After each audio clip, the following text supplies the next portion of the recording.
Friends, एक बार पुनः आपका स्वागत है मेरे चैनल कॉन्सेप्ट्स ऑफ एसएसटी में। लास्ट क्लास में हम लोग फेडरलिज्म कर रहे थे और फेडरलिज्म का तीन जो है बेसिक फीचर हमने डिस्कस किया था। एनसीईआरटी बुक्स में अगर आप देखिएगा तो उसमें 7 पॉइंट्स उसमें दिए गए हैं कि फेडरलिज्म के क्या क्या फीचर्स हैं, और ये जो 7 पॉइंट्स है ये ऑल ओवर वर्ल्ड में जो है ये आपको देखने को मिलेंगे। जहाँ जहाँ भी फेडरल सिस्टम होगा वहाँ ये 7 पॉइंट्स आपको देखने को मिलेंगे। तो वो तो की फीचर्स मैंने बताया था कि तीन बातें जो हैं वो तो बिल्कुल अनिवार्य हैं, वो तो रहेंगी ही रहेंगी। पहला क्या कि 2 और more than 2 level of governments, 2 और more than 2 level of governments, ये तो कंपल्सरी है, रहेगा ही रहेगा आपका। दूसरा फिर मैंने बताया था कि पावर जो रहेगा रिटन कॉन्स्टिट्यूशन के आधार पे रहेगा इन लोगों के पास, रिटन कॉन्स्टिट्यूशन।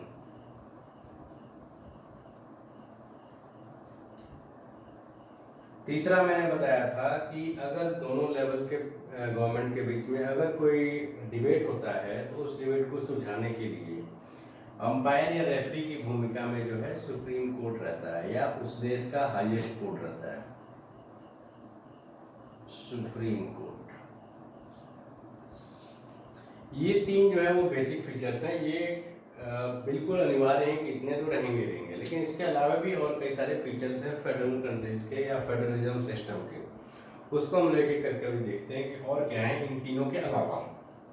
इन तीनों के अलावा एक जो बेसिक चीज है वो ये है कि जो फेडरल गवर्नमेंट में जो दो लेवल पे जो गवर्नमेंट है वो दोनों के दोनों जो लेवल की गवर्नमेंट है एक ही सिटीजन पे जो है वो रूल करती है। इंडिया के एग्जांपल से अगर हम देखें तो सेंट्रल गवर्नमेंट चाहे हो चाहे फिर स्टेट गवर्नमेंट हो, दोनों के दोनों जो है वो शासन किस पे करते हैं, शासन जो है एक ही जनता पे करते हैं। फॉर एग्जांपल अगर ये मध्य प्रदेश है तो मध्य प्रदेश की सरकार हो या फिर केंद्र की नरेंद्र मोदी की सरकार हो वर्तमान में, दोनों के दोनों जो शासन करेंगे वो मध्य प्रदेश की जनता पे ही करेंगे।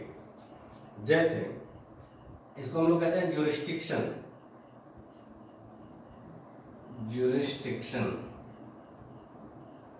मतलब ये कि जो अधिकार क्षेत्र होगा वो दोनों का अलग अलग होगा। एक ही जनता पे शासन तो ये करेंगे, जनता तो सेम होगी, लेकिन दोनों के अधिकार क्षेत्र केंद्र सरकार के और राज्य सरकार के अलग अलग होंगे। मतलब ये कि सेम पीपल के लिए जो लेजिस्लेटिव पावर होगा दोनों का अलग अलग होगा। लेजिस्लेटिव पावर जो होगा वो अलग अलग होगा केंद्र सरकार और राज्य सरकार का। एडमिनिस्ट्रेशन जो होगा वो दोनों का अलग अलग होगा।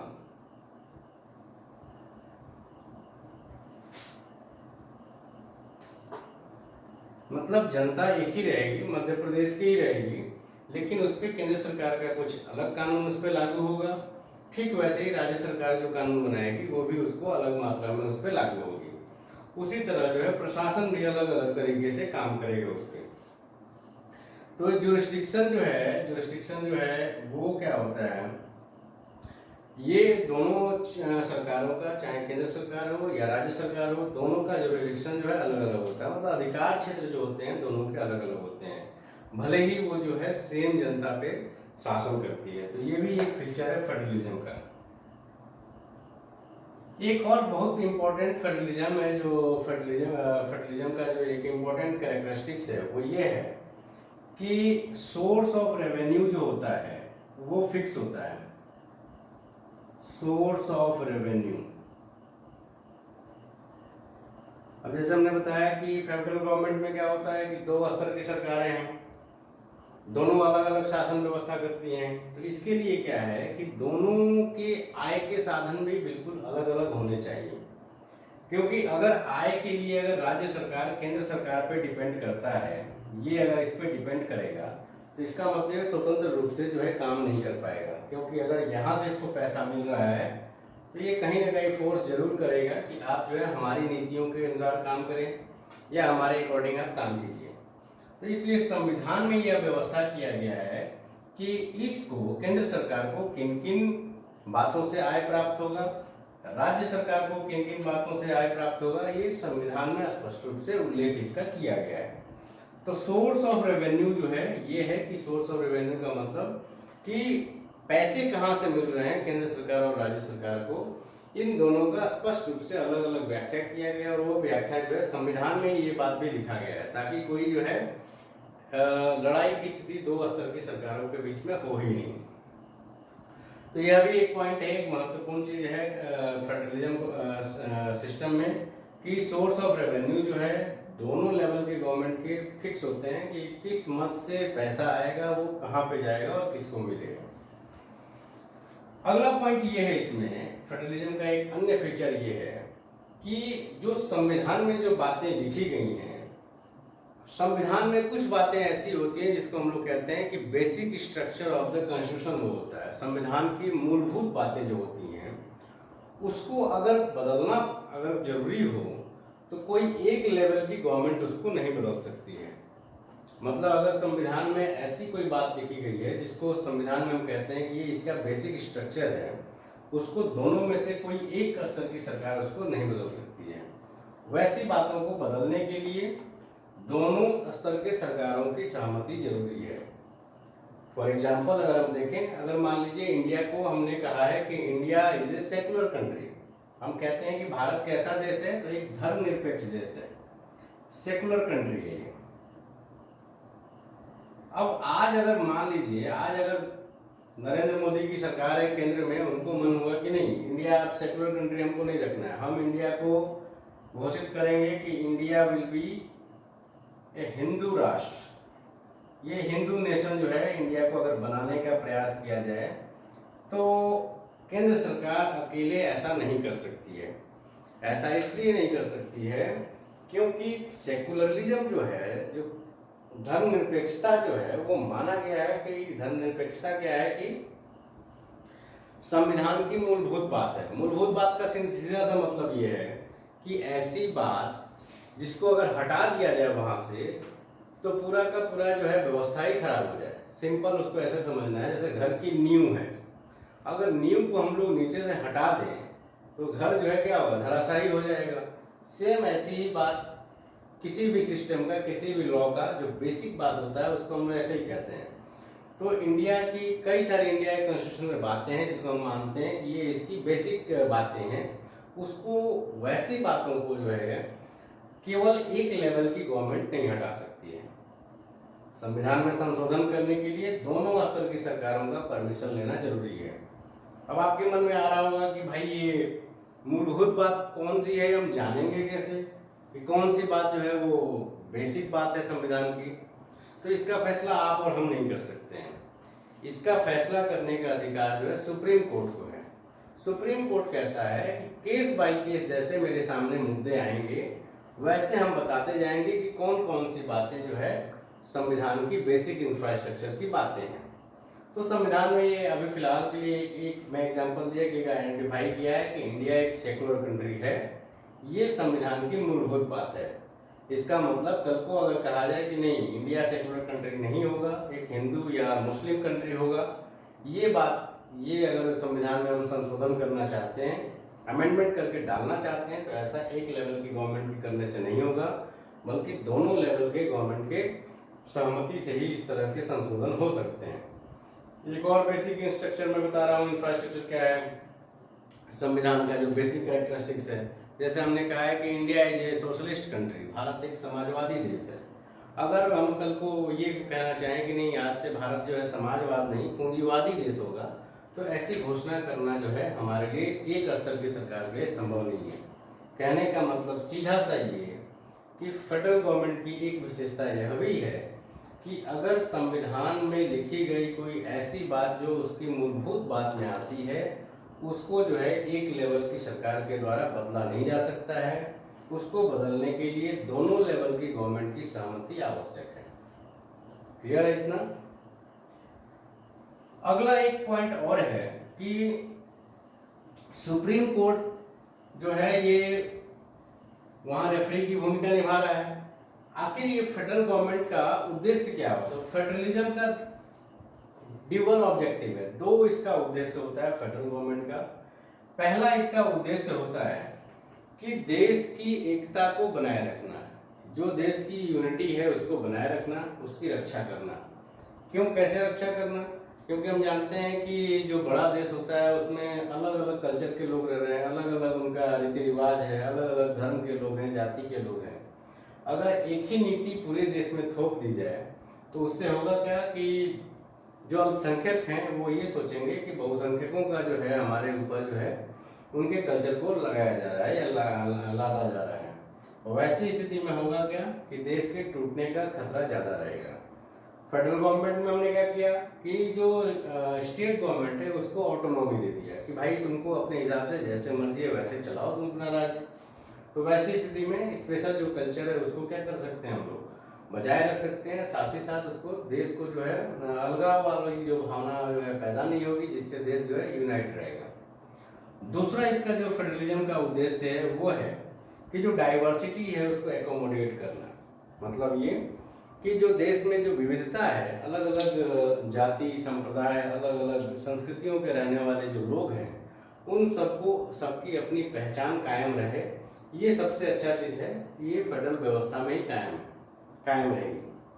सिंपल सी बात है, अगर मान लो यूनिटरी सिस्टम रहता तो यूनिटरी सिस्टम में क्या होता, हो सकता है जो दिल्ली में जो ड्रेस पहना जा रहा है वही ड्रेस जो है हम नॉर्थ ईस्ट वालों को भी थोप देते कि नहीं तुम्हें भी यही पहनना है, तुम्हें भी वही कल्चर अपनाना है जो दिल्ली में अपनाया जा रहा है, तुम्हें भी वही मटेरियल पढ़ना है जो मटेरियल जो है दिल्ली में पढ़ना है।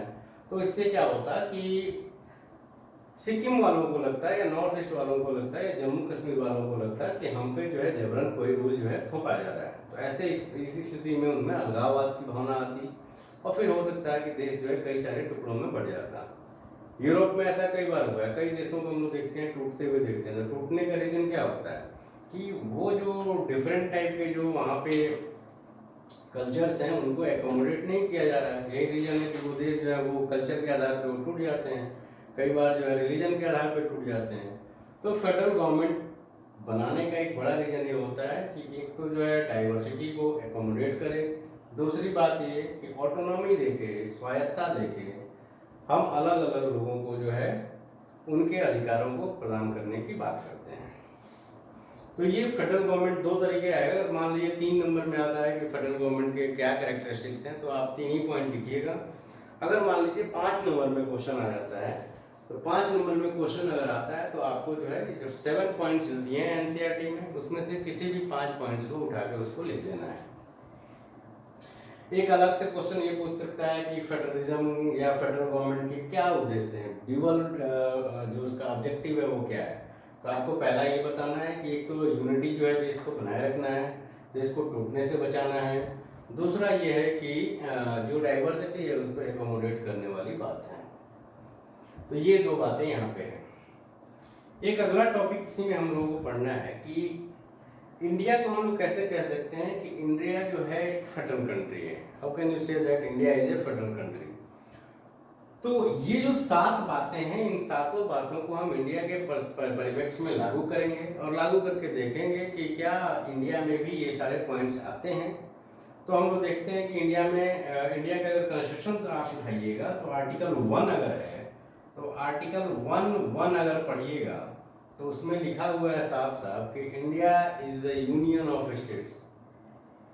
यूनियन ऑफ स्टेट्स की बात की गई है, हिंदी में इसको कहते हैं यूनियन। अपने आप में अनोखा वर्ड है, ऐसा वर्ड जो है बाकी कॉन्स्टिट्यूशन में आपको नहीं मिलते हैं।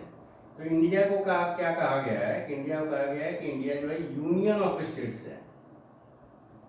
यहाँ पे कहीं पे भी जो है फेडरेशन वर्ड नहीं यूज किया गया है कि India is a federation of states. यहाँ वर्ड यूज किया गया है India is A union of states. Federation word कहीं भी संविधान में आपको नहीं मिलेगा। तो यहाँ आपको जानना है कि यूनियन भले ही वर्ड यूज किया गया है लेकिन उसके जितने भी कैरेक्टरिस्टिक्स हैं यूनियन के वो सारे के सारे फेडरेशन पे ही आधारित हैं। मतलब जो फेडरल गवर्नमेंट के जो मेन बातें हैं वो सारी बातें जो है इंडिया के कॉन्स्टिट्यूशन में भी पाए जाते हैं। पहली बात जैसे एक हम देखते हैं कि इंडिया में भी जो है क्या है, हम लोग पढ़े हैं कि फेडरल गवर्नमेंट में जो है वो 2 या 2 से अधिक स्तर की सरकार होती है। तो इंडिया में भी क्या है, 2 या 2 से अधिक स्तर की सरकार है। यहाँ सेंट्रल गवर्नमेंट हो गया, यहाँ स्टेट गवर्नमेंट हो गया, और हमने पढ़ा था कि बाद में जो है 1993 में जाके एक और स्तर की सरकार बन गई जिसको हम लोग पंचायत या म्यूनसिपलिटी कहते हैं। यहाँ हो गया आपका सेंट्रल गवर्नमेंट, यहाँ हो गया आपका स्टेट गवर्नमेंट, यहाँ आपका आ गया पंचायत या म्यूनसिपलिटी।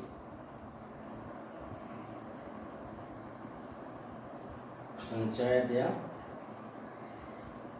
म्यूनसिपलिटी। शुरू में क्या था कि इंडिया में भी जो है बाकी फेडरेशन की तरह यहाँ भी 2 लेवल की गवर्नमेंट थी, बाद में जबकि एक तीसरा लेवल भी आ गया। आगे हम लोग इसको डिटेल में पढ़ेंगे। तो पहला बात तो जो फेडरलिज्म का जो हम लोग 7 पॉइंट्स देख रहे हैं वो यहाँ पे इंडिया में भी लागू होता है, इसलिए हम कहेंगे कि इंडिया क्या है, फेडरेशन है।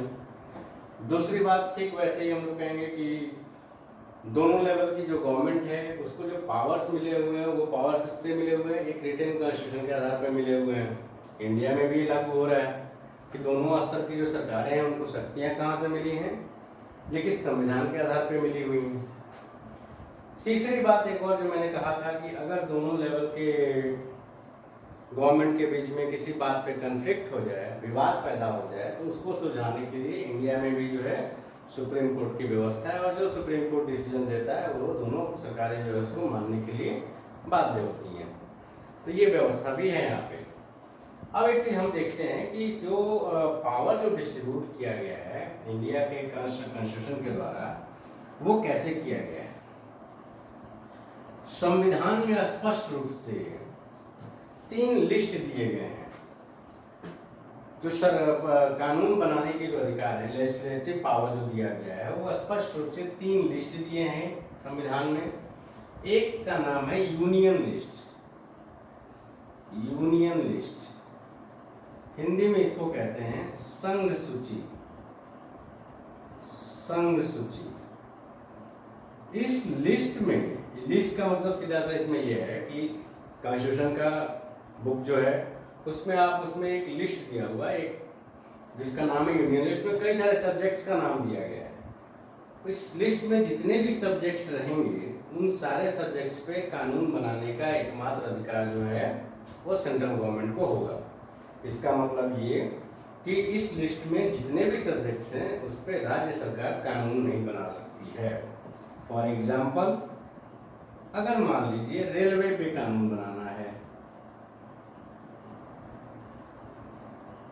या ऐसे कहें कि कम्युनिकेशन पे कानून बनाना है, कम्युनिकेशन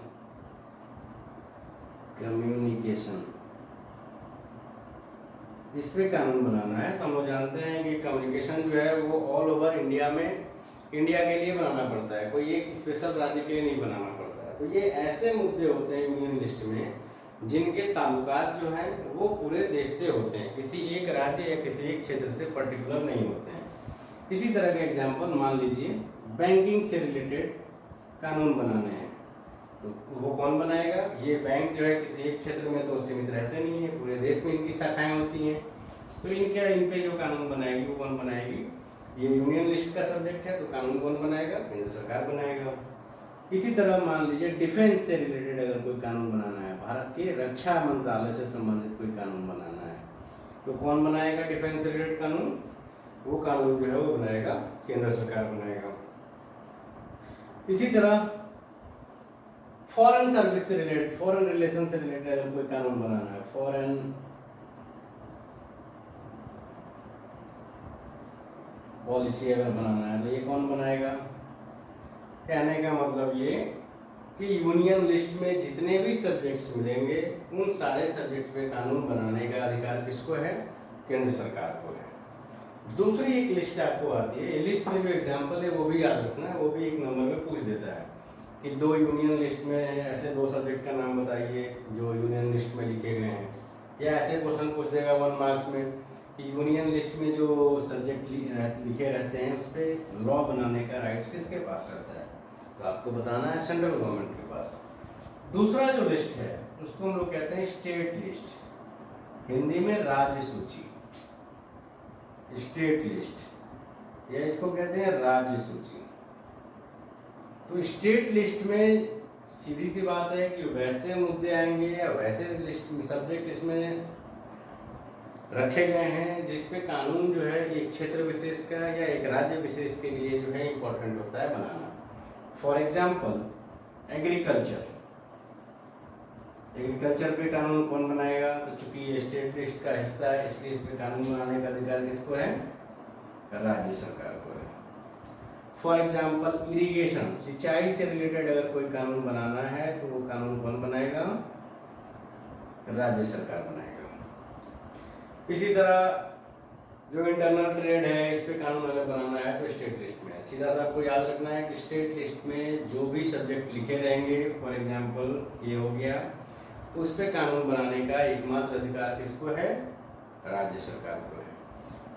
तीसरी बात हम लोग देखते हैं, एक और लिस्ट है जो इंडियन कॉन्स्टिट्यूशन में जिसको लिखा गया है और उसको हम लोग कहते हैं concurrent list. Concurrent list Hindi में इसको कहते हैं समवर्ती सूची। समवर्ती सूची कुछ ऐसे सब्जेक्ट होते हैं जो राज्य के साथ साथ केंद्र के लिए भी इम्पोर्टेंट होते हैं और उस पे कानून जो है जो बनाया जाता है, जो सब्जेक्ट इसके अंतर्गत रखा जाता है उसको हम लोग कंकरेंट लिस्ट कहते हैं। और इसमें जो भी सब्जेक्ट रहेंगे उस पे कानून बनाने का अधिकार किसको रहेगा?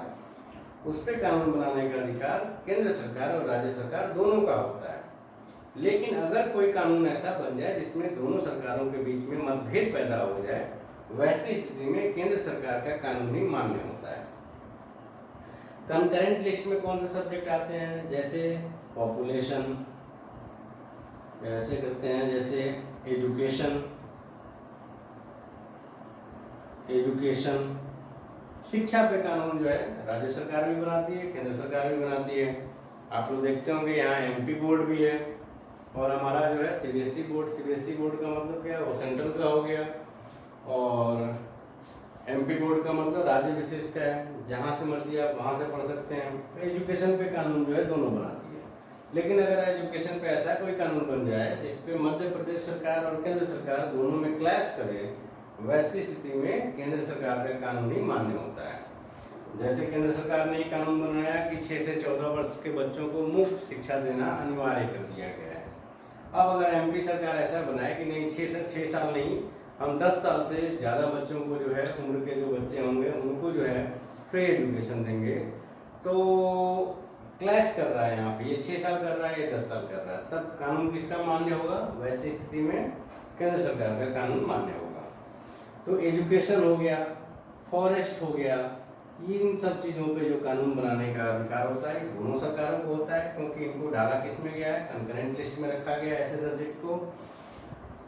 और अगर दोनों में अगर लड़ाई वाली स्थिति आती है तो केंद्र सरकार का जो कानून है वो है वही मान्य होगा।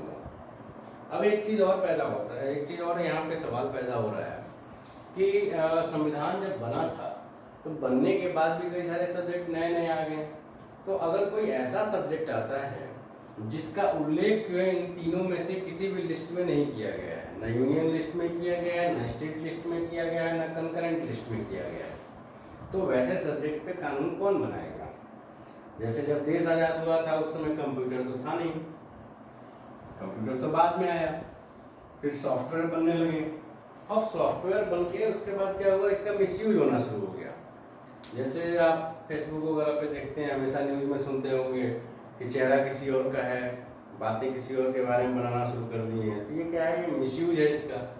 तो सॉफ्टवेयर से रिलेटेड कौन कानून बनाएगा? या ऐसे कहें कि इंफॉर्मेशन टेक्नोलॉजी से रिलेटेड कानून कौन बनाएगा? क्योंकि इसका उल्लेख तो कहीं संविधान में है नहीं। तो संविधान बनाने वाले जो हैं काफ़ी स्मार्ट थे, उन लोगों ने इसका स्कोप छोड़ के रखा। उन्होंने कहा कि ऐसे कोई सब्जेक्ट अगर आते हैं जिनका उल्लेख इन तीनों लिस्ट में से किसी में भी नहीं किया गया है, उसको इन लोगों ने क्या कहा? इन लोगों ने कहा कि वैसे सब्जेक्ट पे जो है लॉ बनाने का जो है अधिकार जो है वो सेंट्रल गवर्नमेंट को होगा। इसका मतलब ये कि कंप्यूटर से रिलेटेड जो भी कानून बनाएगा, जो भी आईटी एक्ट बनेगा, वो कौन बनाएगा? केंद्र सरकार या राज्य सरकार? तो केंद्र सरकार बनाएगा, सेंट्रल गवर्नमेंट बनाएगा। तो ये 4 तरीके का हम लोगों का जो है विधायिका का जो लेजिस्लेटिव पावर है उसके माध्यम से हम लोगों ने पावर्स को जो है, लेजिस्लेटिव पावर जो है उसको केंद्र और राज्य सरकारों के बीच में बांट दिया है। इसके अलावा और भी कई सारे बातें हैं जो इंडिया को बताती हैं कि इंडिया जो है एक फेडरल गवर्नमेंट है। फॉर एग्जांपल, इसमें हमने ये कहा था कि एक होल्डिंग टुगेदर टाइप की एक फेडरेशन होती है। इसमें क्या होता है कि जो सेंट्रल गवर्नमेंट होता है वो पावरफुल होता है और स्टेट्स जो होते हैं सारे स्टेट्स इक्वल पावर वाले नहीं होते हैं। इंडिया में भी वही व्यवस्था है कि इंडिया में जो है सेंट्रल गवर्नमेंट पावरफुल है और सारे स्टेट्स को इक्वल दर्जा नहीं दिया गया है। कुछ स्टेट्स को स्पेशल राइट्स दिए गए हैं। For example, Jammu and Kashmir है। जम्मू कश्मीर अब तो राज्य नहीं रहा, लेकिन जब तक वो राज्य था तब तक उसको स्पेशल स्टेटस दिया गया था। नॉर्थ ईस्ट के कई सारे स्टेट को स्पेशल स्टेटस दिया गया है। तो केंद्र सरकार अगर चाहे तो किसी राज्य को विशेष दर्जा दे सकता है, किसी राज्य को ज़्यादा पावर दे सकता है, किसी राज्य को कम पावर दे सकता है। तो ये सारी बातें बताती हैं कि इंडिया में भी जो है फेडरलिज्म ही प्रैक्टिस किया जाता है। भले ही हमने जो है संविधान में प्रत्यक्ष रूप से कहीं नहीं लिखा है कि India will be A federation, इसके बावजूद जो है फेडरेशन के जितने भी कैरेक्टरिस्टिक्स हैं वो इंडिया के कॉन्स्टिट्यूशन में जो है हम लोगों को मिलते हैं। तो लास्ट में 2 क्वेश्चन लिख लीजिए।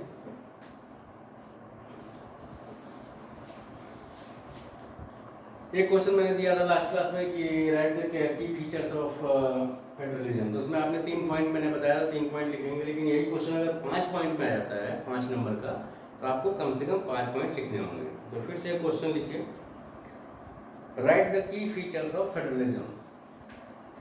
संघवाद की मुख्य विशेषताएं बताएं। तो इसमें कम से कम 5 लिखिएगा। अगर 5 नंबर का आता है तो 3 तब लिखिएगा जब 3 ही नंबर का क्वेश्चन रहेगा। अगला लिखिए, what are the dual objectives of federalism. What are the dual objectives of federalism. संघीय व्यवस्था के दोहरे उद्देश्य क्या हैं। संघीय व्यवस्था के दोहरे उद्देश्य क्या हैं। मैंने पहले ही बताया था कि दोहरे उद्देश्य में क्या है। एक तो है कि देश की एकता को बनाए रखना और दूसरा है कि देश की जो डाइवर्सिटी है उसको भी जो है एकोमोडेट करना, उसको भी जो विविधता है उसको भी संजो के रखना। और लास्ट क्वेश्चन लिखिए, what makes India A federal country. What makes India A federal country. कौन सी बातें भारत को संघीय देश बनाती हैं।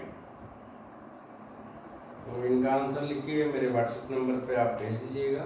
बाकी बातें अगले क्लास में करेंगे। Thank you.